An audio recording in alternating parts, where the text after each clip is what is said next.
Welcome back to Animal Crossing New Horizons. I'm Dear Darling, and shall we see what's going on our lovely island of Fawnhallow today, where we'll be relaxing as per usual. Later recording, of course, because today was also a D&D day. And if anything, almost kind of feels like it was an opposite, I suppose, of the session yesterday in so many ways. Both sessions certainly had quite a large break until we've gone back into the swing of things. And if you missed it yesterday, I spoke about the fact that the session was really quite a touching one, if anything. But hold on. Good evening, everyone. Right now in Fawnhallow, it's 10:51 p.m. on Wednesday, March 19th, 2025. But yes, the group yesterday, this group which is a little bit better at being like investigative is probably how I describe them. They had a very sort of nice, touching session yesterday, where I think I was like some nice sort of very big emotional moments, especially for one character. Like I wouldn't say it's the emotional climax of their story, but it's like you know, certainly one part of it, one very important part of it, which was not exactly in the way I expected it.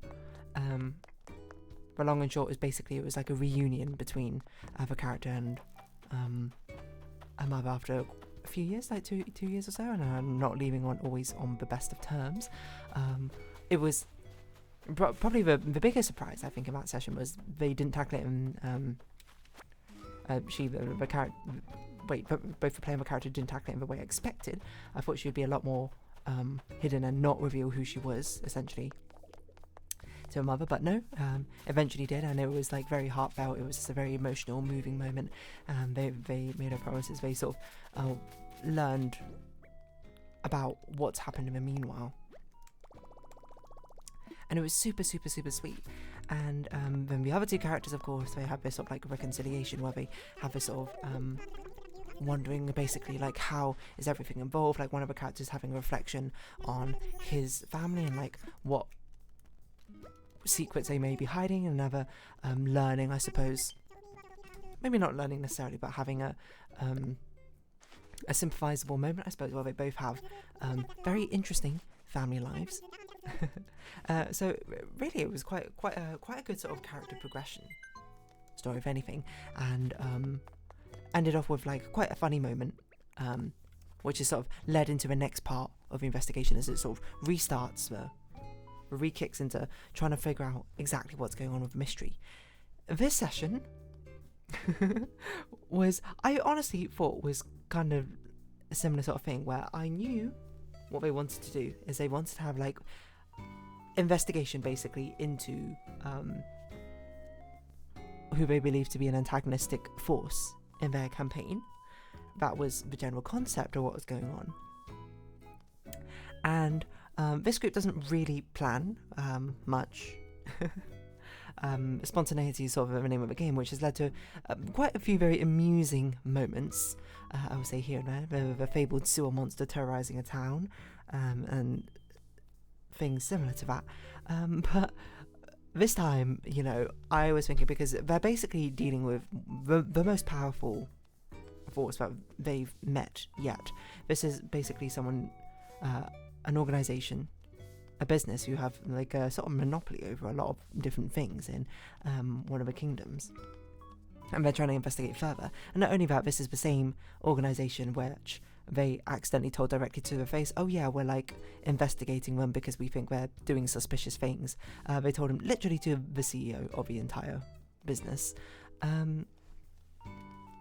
which was a bit of an oopsie, one may say.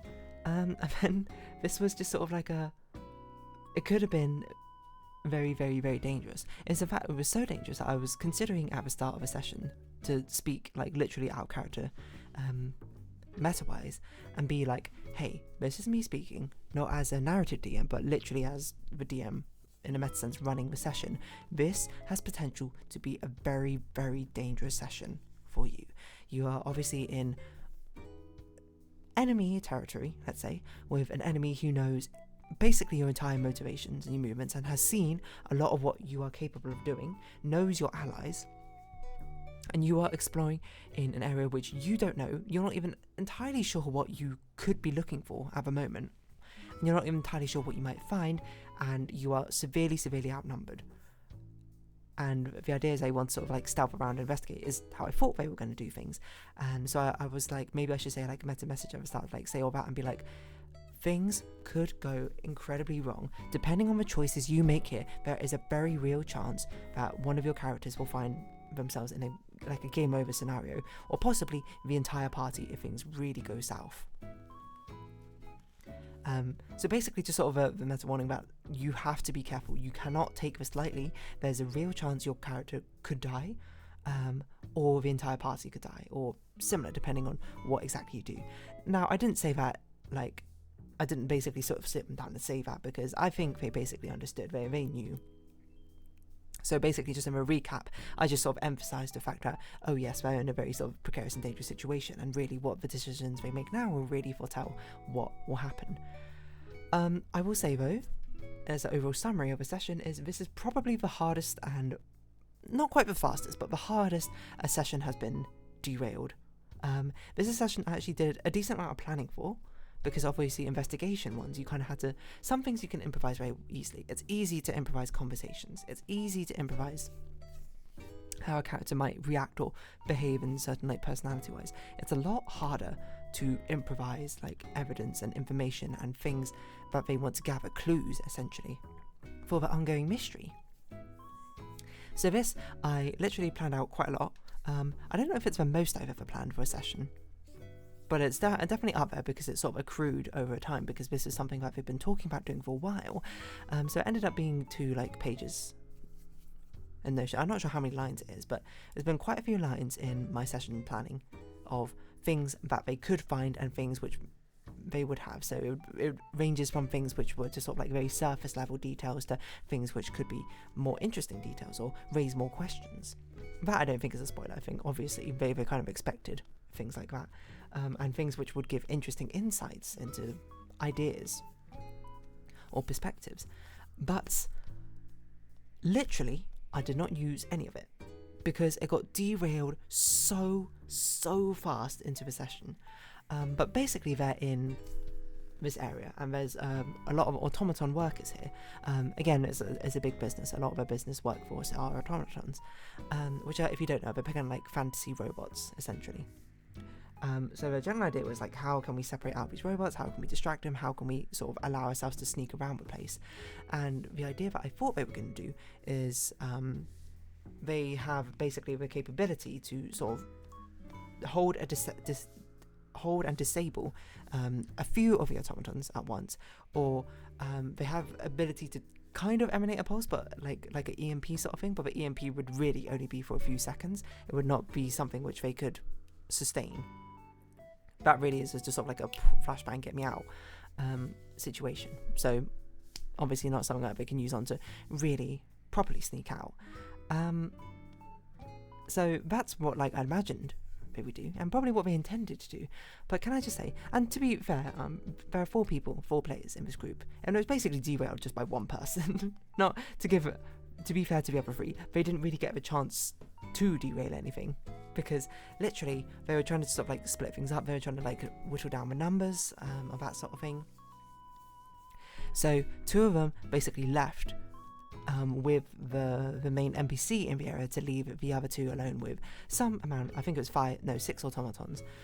These were not combat automatons or anything like that. These were just automatons who were there to basically be servers, like waiters or attendants, essentially.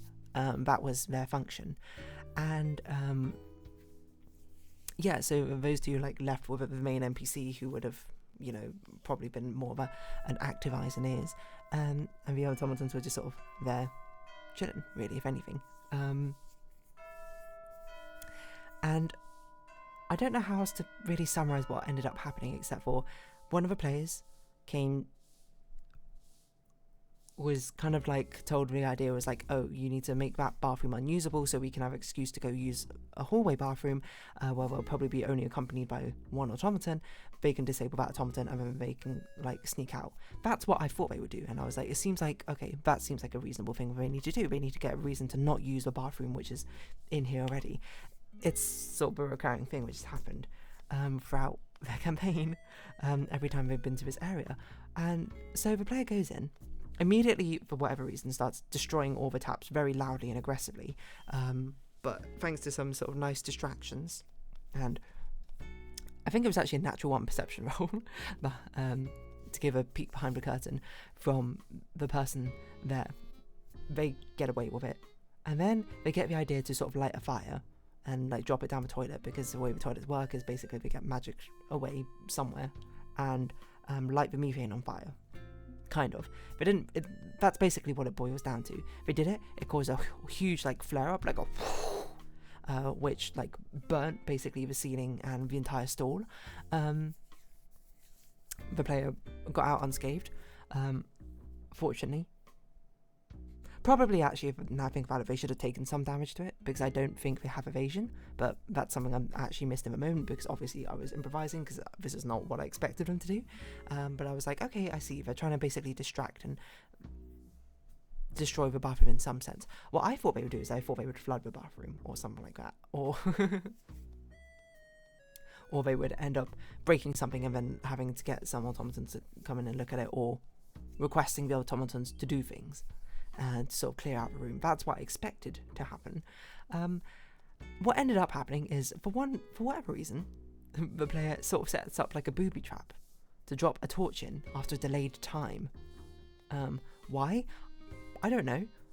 He didn't want it to sort of flare up immediately, so he set that up, and then he called an automaton in. And then he told the automaton, like, I don't know how he didn't think it was going to be a booby trap, but he told the automaton to go investigate where he set up the booby trap. And literally, I was like, I rolled a d100 behind the scenes to be like, how long would it take for it to flare up? And then I got him to roll a d100 as well.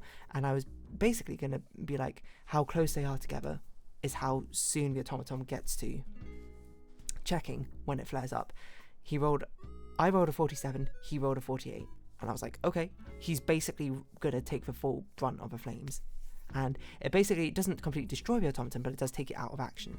And then, I am not exaggerating, when everything goes immediately south somehow, where the reaction to this, instead of being like, oh yes, we wanted to disable the automatons in some form or another, was to bring the automaton out and immediately start a panic about the entire situation, which obviously calls in a lot of automatons. All the automatons there, like, a situation is unfolding, I need to call over, like, the senior staff members, essentially. And the other two who've taken the other staff member away get called back, like, only a few minutes after they left, as it seems like an incident happened. But the players themselves were just like, what is going on? Why did you do this? It was incredibly funny. And it basically spent the next 2 and a bit hours of being like, this is messed up. Why did you do this? We are in so much trouble now. Because they didn't even get to do anything, and then immediately alerted that something is happening. They got out. I'm not going to say unscathed necessarily. They got out. Not going to say consequence-free necessarily either, but they're alive. I can't even begin to summarize what happened, because a lot of it was sort of just like them being like, what are we going to do? What is our story? We need to understand, we need to set this straight. And then obviously this is going to be so incredibly suspicious, because what the heck is going on?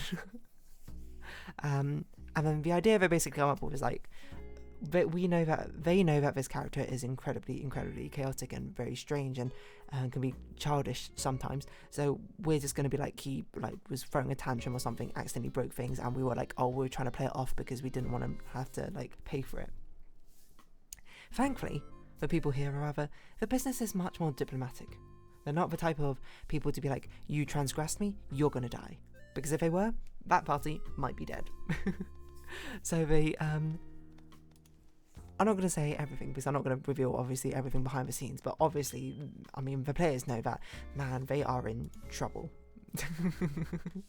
In some way or another. And I guess kind of the worst part is, like, they don't even know how necessarily they're in trouble yet.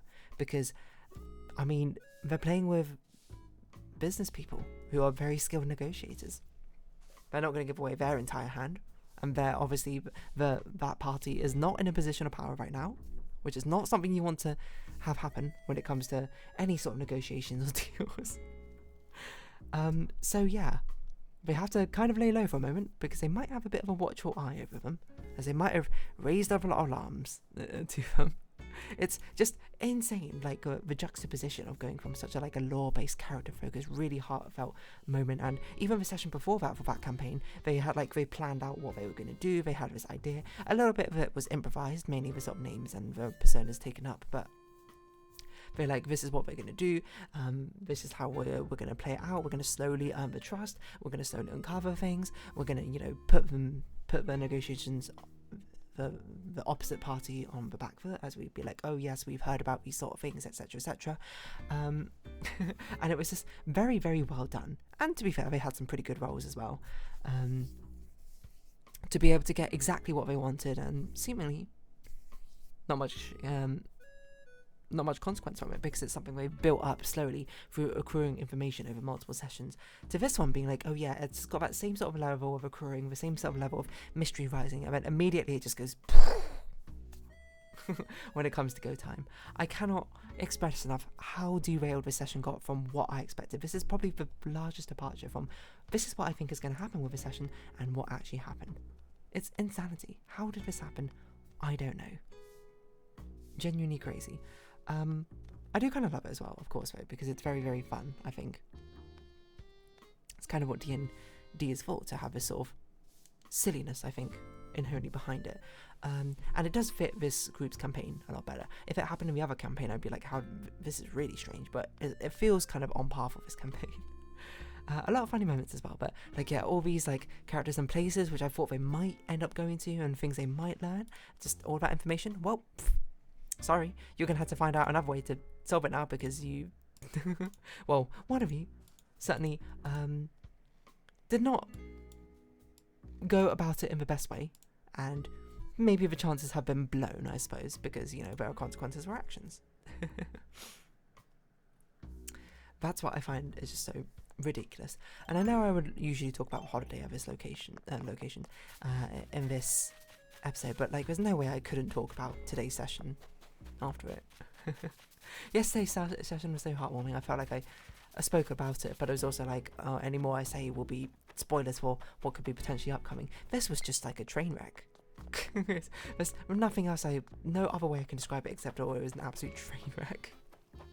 And it was a rare thing where it was not a train wreck because they came up with like a spontaneous plan and they all went like, yeah, you know what, let's double down on this. It was just a train wreck because of one person doing some absolutely insane thing and everyone else being like, how do we salvage this immediately? This is insanity. We are in so much trouble. So I don't know. What are they going to do? That's for them to decide. There's only so many times I suppose they can get away with it. I hesitate to say that they got away with it, but it was actually surprisingly a good outcome, because I mean, the risks of TPK, the risks of them dying, like, weren't really there, because at the end of the day, they didn't really do anything in the end. Barely anything happened. Literally, it was only like a few minutes. They had the festivities. They said goodbye to the other party who left after the joint session, and then only a few minutes later, like probably less than half an hour or something, everything is gone. Terribly, terribly wrong. But you know, that's the nature of things. That's just how things go sometimes. Why is everyone just staring at Vivian looking at a flower? Who knows? Anyway, that that group's campaign's at least going on a break next week.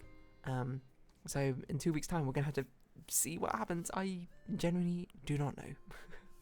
Bizarre. Anyway, if you have been watching, thank you very much. It's been Animal Crossing New Horizons. I've been Dear Darling. Likes, comments, subscriptions, shares, greatly appreciated. Socials, Discord down below.